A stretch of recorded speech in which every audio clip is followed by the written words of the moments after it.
Picture a person utterly unshakable in the face of chaos, someone who cannot be broken by financial ruin, betrayal, or even the threat of death. Chances are, you immediately pictured some kind of emotionless robot, didn't you? This is exactly how Stoics are often presented, as philosophers for the suffering, teaching you only to grit your teeth, endure, and suppress everything that makes you human. But what if I told you that this is a grand misconception? What if these seemingly emotionless individuals actually unlock the secret to true, indestructible happiness?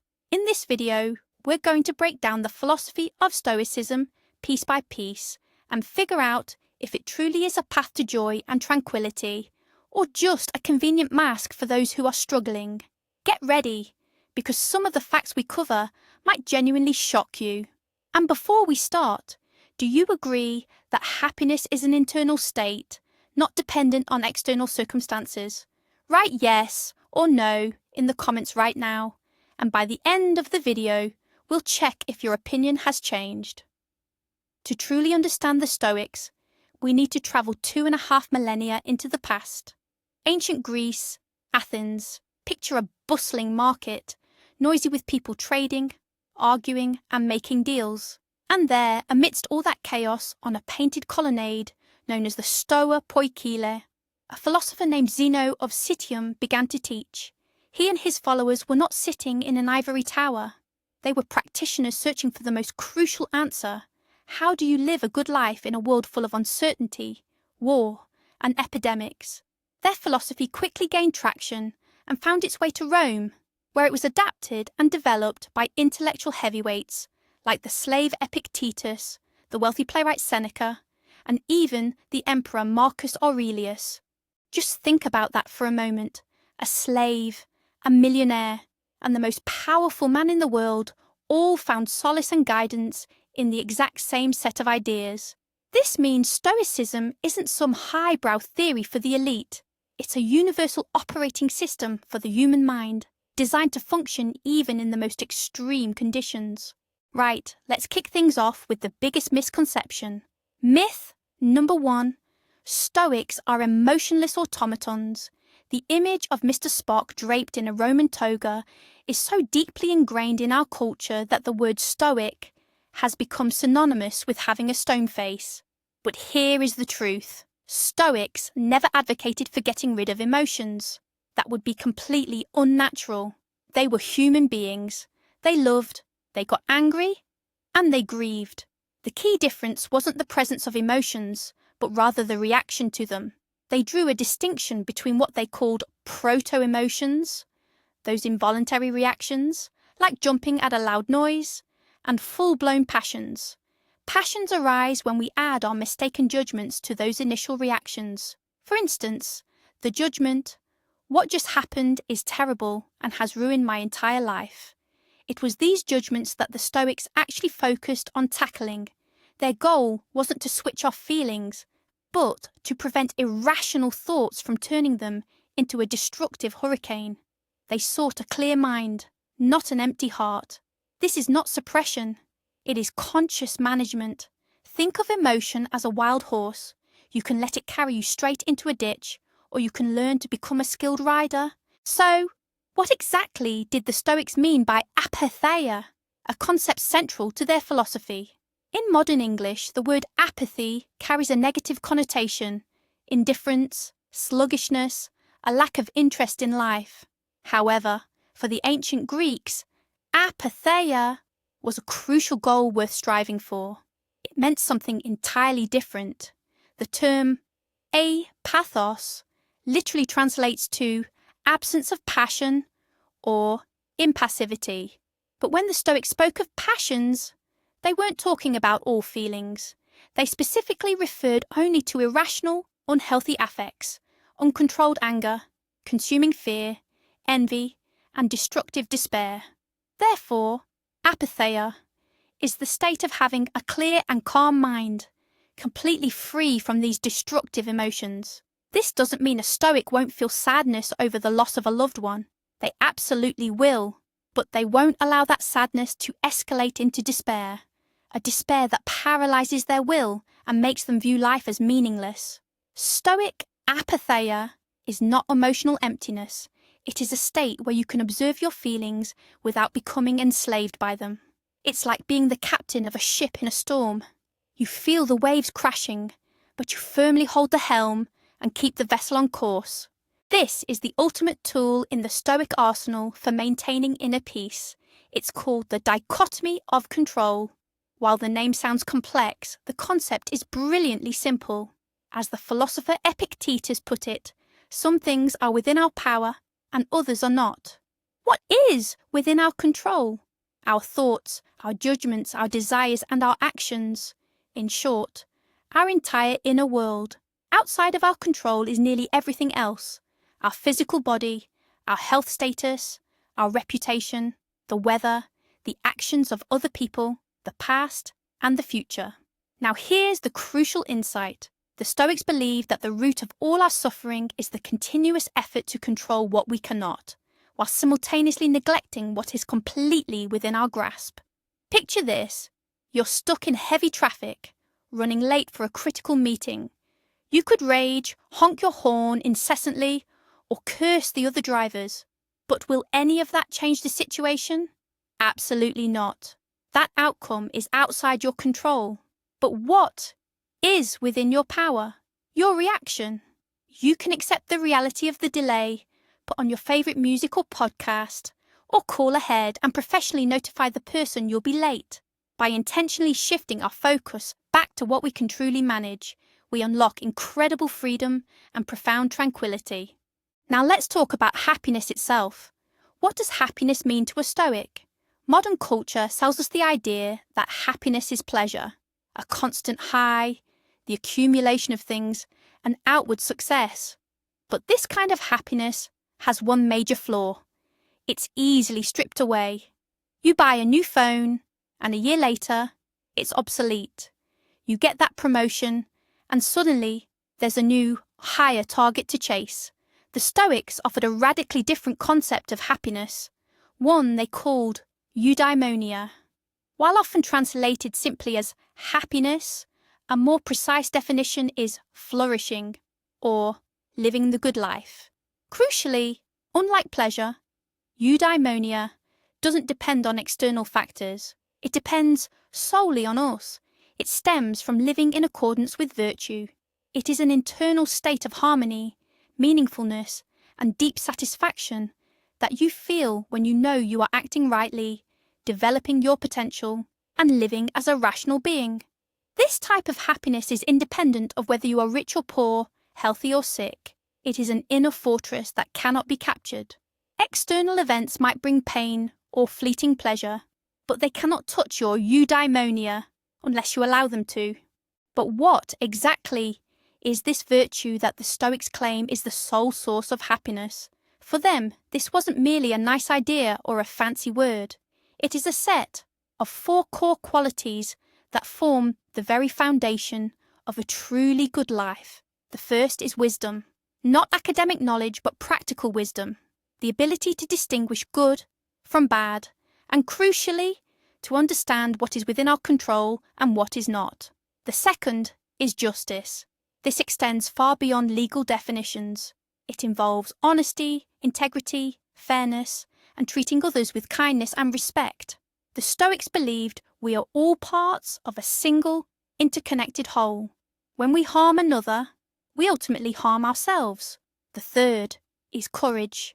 This isn't just bravery in battle, but moral fortitude, the ability to face difficulty head-on, endure pain, and stand up for your principles, even when it feels terrifying. And the fourth is temperance, or moderation. This is the skill of managing your desires and impulses, finding the golden mean, and avoiding all forms of excess. These 4 virtues are like the 4 legs of a sturdy chair. Remove one, and the entire structure collapses. To live virtuously means constantly practicing these qualities in every action and every thought. And it is in this continuous practice, in this daily effort, that the Stoic found their deep, meaningful happiness. Let's see how this actually played out in practice through the example of the most famous Stoic of all, Marcus Aurelius. Picture this. You are the ruler of the vast Roman Empire. On your shoulders are endless border wars with barbarians, a devastating plague wiping out the population, intense political intrigue, and even betrayal from your closest allies. How do you maintain your sanity under that kind of pressure? Marcus Aurelius found his anchor in Stoicism.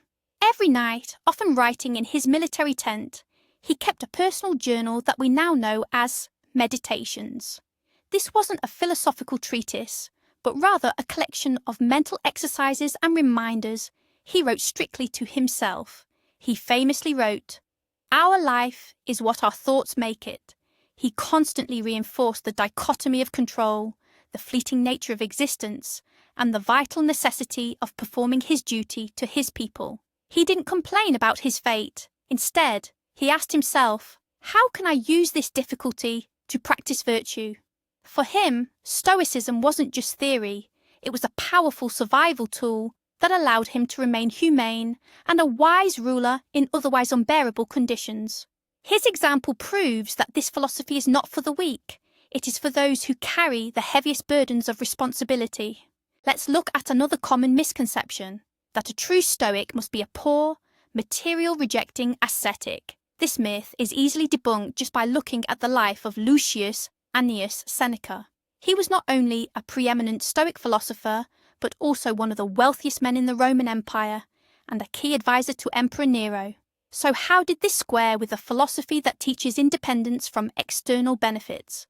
Very simply, Seneca explained that Stoicism doesn't forbid you from having wealth.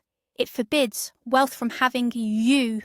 The problem isn't the money, fame, or power itself, but rather our unhealthy attachment to them.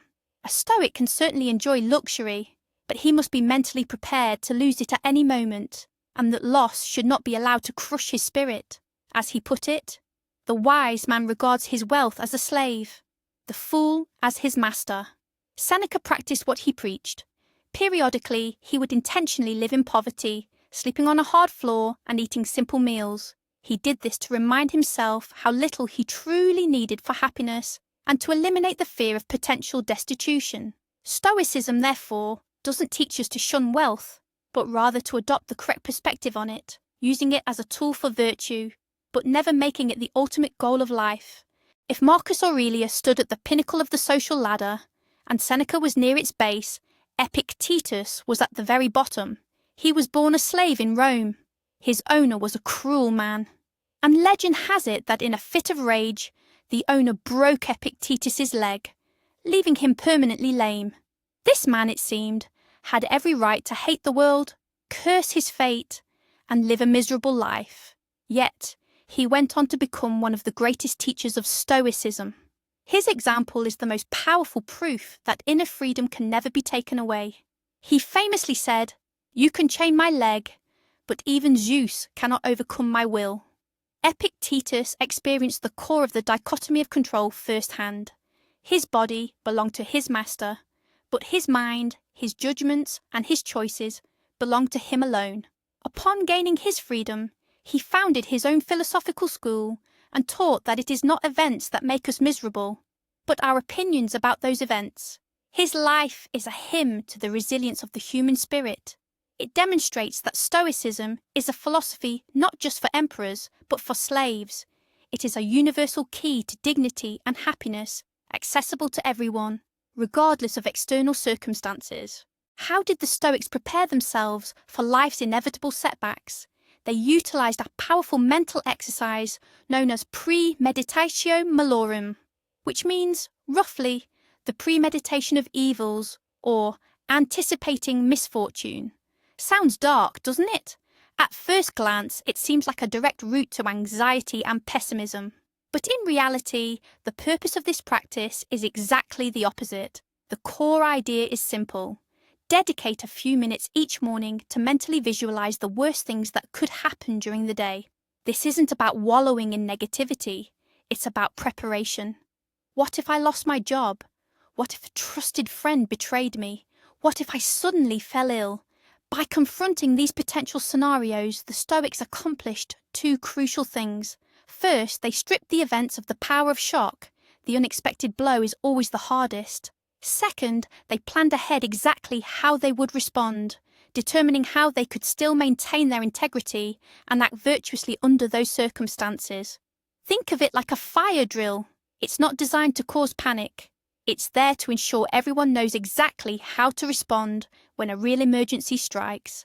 This practice makes us profoundly more resilient and surprisingly more grateful for what we have right now. Because once we reflect on potential losses, we begin to truly appreciate that our worst-case scenario did not, in fact, materialize today. The next powerful concept in Stoicism is Amor Fati, or the love of fate. Although the phrase was popularized by Nietzsche, the underlying idea is profoundly Stoic. What does this actually mean? It's not passive resignation, and it's certainly not fatalism. The idea that whatever will be, will be.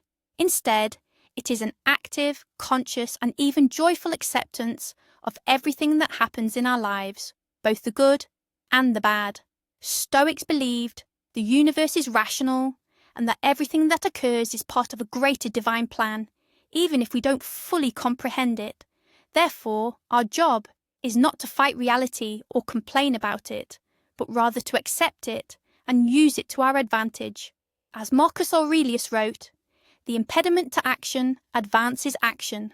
What stands in the way becomes the way." This means that every difficulty, every setback, and every painful moment is not a barrier, but an opportunity. An opportunity to demonstrate courage, patience, wisdom, and justice. To truly love your fate means seeing every single event, even the most tragic ones, as raw material for building your character. This is the pinnacle of Stoicism, not merely tolerating what happens, but actually wanting exactly what is happening to happen. This is the formula for human greatness. Why did the Stoics believe we must live in agreement with nature? To the modern ear, that might sound like a simple suggestion to move off the grid and live in the woods. But for them, the concept carried a much deeper, more profound philosophical weight. When the Stoics spoke of nature, they were referring to two distinct things. First, there was the nature of the universe, or the cosmos. They firmly believed that the world was not a chaotic pile of random atoms, but rather a unified, living, rational organism, governed by a universal law they called the Logos. In this view, everything is fundamentally interconnected, and everything has an inherent purpose. Second, there was human nature, and what fundamentally separates humanity from all other living creatures. Our capacity for reason, our rational mind. Therefore, for a Stoic, living in agreement with nature meant two key things. 1. Using your reason to understand your place within that vast, ordered cosmos. And 2.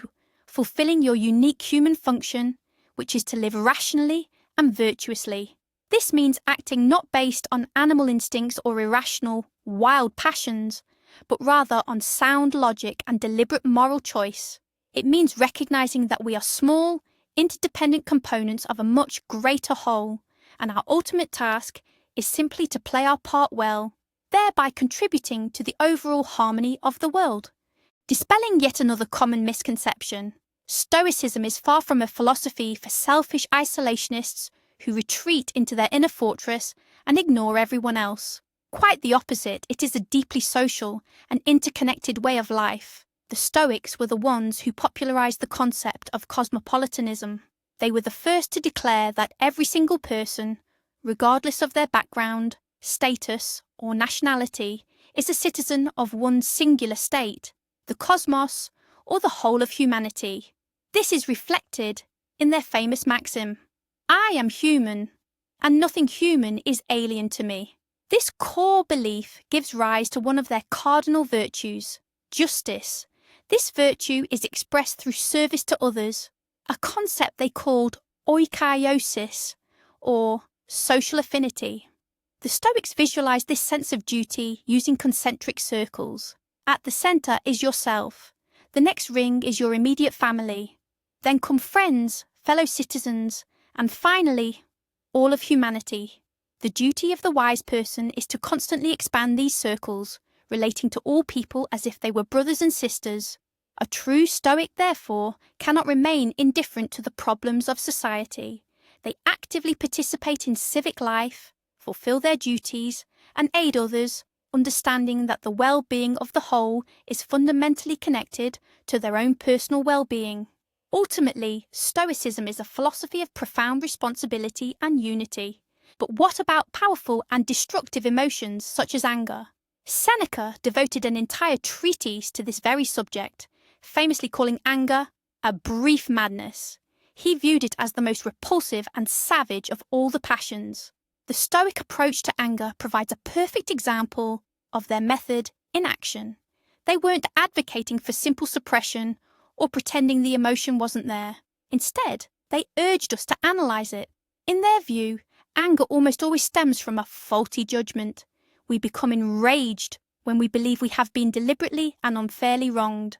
Our pride is wounded. Our expectations are betrayed. So what does a Stoic suggest? First, pause. Resist the impulse to react immediately. Second, start questioning yourself. Did the person genuinely intend to cause offence? Perhaps they had their own compelling reasons. Or maybe it was simply a misunderstanding. Is the event that occurred genuine evil, or is it merely an external circumstance that is neutral in nature? Take, for instance, being cut off in traffic. Instead of immediately erupting in road rage, the Stoic would consider, perhaps this person is speeding to the hospital, even if they are simply a bad driver. Is my fury and a ruined day worth responding to their poor behaviour? By adjusting our judgment, we fundamentally alter the resulting emotional reaction. Anger loses all of its power. Arguably, the greatest fear most of us face is the fear of death itself. So how exactly does Stoicism help us manage it? It uses a practice known as memento mori, the simple yet profound idea of remembering death. Crucially, this isn't meant to send you into a spiral of depression or despair. Quite the opposite. It's actually a tremendously powerful tool designed to help us live more intentionally and mindfully. The Stoics reminded themselves of death daily for two main reasons. Firstly, to strip away its fear. Death is a natural, unavoidable process. It is simply part of nature. To fear it is as illogical as fearing the changing of the seasons. Secondly, recognizing the finiteness of life gives immense value to every single moment. If you genuinely internalize that this day might be your last, you won't waste time on petty arguments, pointless distractions, or putting off important duties until later.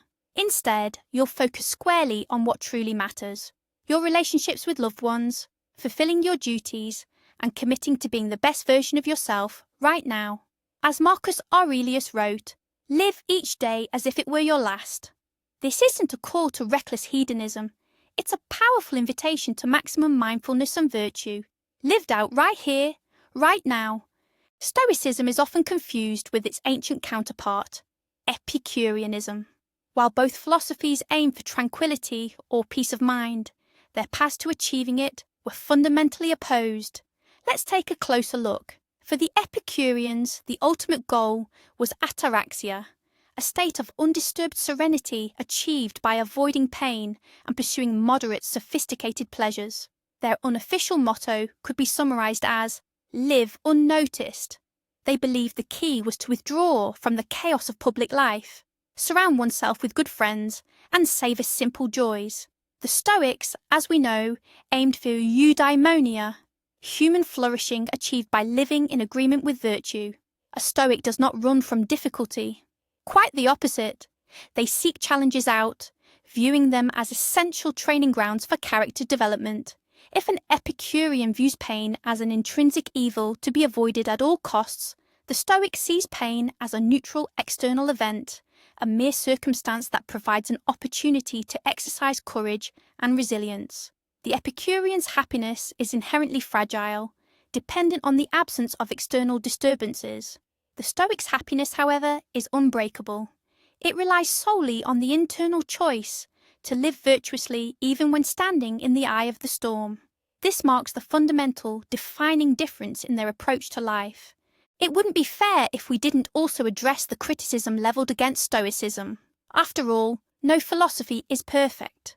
One of the major critiques is the accusation that Stoicism can lead to social passivity and apathy, at least in the contemporary understanding of those terms. The argument goes like this: if everything that happens is predetermined by the Logos, and we must simply accept it, why bother fighting injustice or trying to change the world for the better? Yet, historical Stoics like Seneca and Marcus Aurelius were far from passive. They were extremely active public figures. They considered it their duty to serve society. For them, accepting fate didn't mean inaction. It meant acting in the best way possible given the circumstances, while remaining detached from the outcome. Another frequent complaint is that Stoicism encourages the suppression of natural human emotions, potentially harming mental health. But, as we've already established, this is based on a fundamental misunderstanding of the Stoic concept of apatheia. It's not about emotional suppression, it's about cognitive reappraisal. This approach is remarkably similar to modern cognitive behavioral therapy, CBT, which is regarded as one of the most effective treatments for anxiety and depression. Ultimately, many critics are attacking a straw man rather than engaging with the actual philosophy. Why is this ancient 2,000-year-old philosophy suddenly experiencing a massive renaissance today? Books on Stoicism are becoming bestsellers. It's being discussed by Silicon Valley entrepreneurs, top sports coaches, psychologists, and military leaders. The answer is simple. Stoicism is incredibly practical. We live in a world that closely mirrors that of the ancient Romans. It's filled with chaos, uncertainty, noise, and rapid change. Old structures are collapsing, and people are desperately searching for a reliable inner anchor. Stoicism offers a clear, understandable operating system for life. It provides tangible, immediate tools that we can use right here and now: how to manage pre-performance anxiety, how to cope with a layoff, how to respond to online criticism, and how to find meaning in the daily grind. It doesn't promise eternal bliss or demand faith in the supernatural. Instead, it states plainly, here is your mind. It is your primary instrument. Learn to use it well, and you can withstand anything. And in our anxious 21st century, that message resonates now more than ever. Let's move from theory to practice. Here is a simple, yet incredibly powerful exercise you can start doing today. It was recommended by Epictetus himself. The practice of keeping an evening journal. Before you go to bed, grab a notepad and answer 3 key questions. First, what did I do wrong today? This isn't about beating yourself up. It's an honest analysis of your errors so you don't repeat them tomorrow. The second question is, what did I do right? It is crucial to notice and reinforce your successes, the moments where you demonstrated virtue. And the third question, what duty did I neglect, or what could I have done better? This helps develop self-awareness and encourages continuous self-improvement. It only takes 5 to 10 minutes a day, but this practice turns every single day into a lesson. You stop just living life on autopilot and start consciously engineering it. This is Stoicism in action. Not just reflecting on virtue, but practicing it daily, becoming slightly better than you were yesterday. It's crucial to grasp that for a Stoic, happiness, or Eudaimonia, is never a destination you arrive at and settle in permanently. It's not a static state. It is a continuous process, a constant practice, a daily workout. Seneca compared the life of the wise person to the work of a craftsman. A sculptor doesn't create a masterpiece overnight. Every day, they pick up their chisel and chip away everything unnecessary from the block of marble. In the same way, the Stoic works on their character daily, cutting away irrational judgments, detrimental habits, and destructive passions. Happiness is simply a byproduct of this constant effort. It's much like physical fitness. You can't go to the gym just once and expect to be strong for the rest of your life. Consistent training is required. The same goes for inner peace and mental resilience. They must be maintained through daily exercises, reading, contemplation, analysing our actions, and practicing the dichotomy of control. Stoicism is a marathon, not a sprint, and the joy lies less in crossing the finish line than it does in the journey itself. So, Can a Stoic truly be happy? Given everything we've discussed, the answer is clear. Not only is it possible, but the Stoic approach actually offers one of the most reliable and sustainable paths to genuine happiness. But let's be honest, this isn't the glossy, Instagrammable happiness that modern culture tries to sell us. It's not endless euphoria, a permanent smile, or a life completely devoid of problems. Stoic happiness is something far deeper and more fundamental. It is tranquility in the midst of the storm. It is the deep satisfaction of duty well performed. It is the quiet joy that comes from knowing you are living a meaningful, virtuous life. It is the feeling of inner strength and freedom that arises when you realize your well-being doesn't hinge on the whims of fate, but solely on your own choices.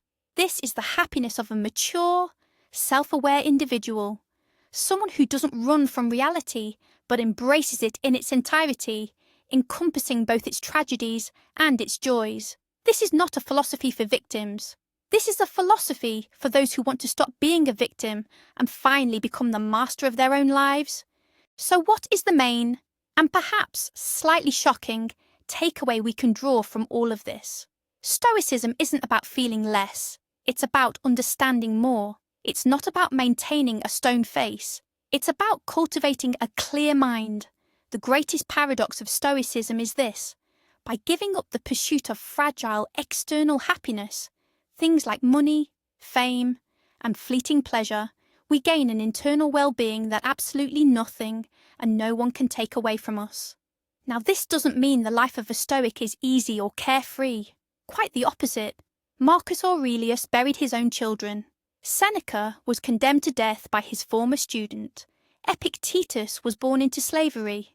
They suffered tremendously, but they were not miserable because their happiness was not dependent on what happened to them. It depended on how they chose to react to it.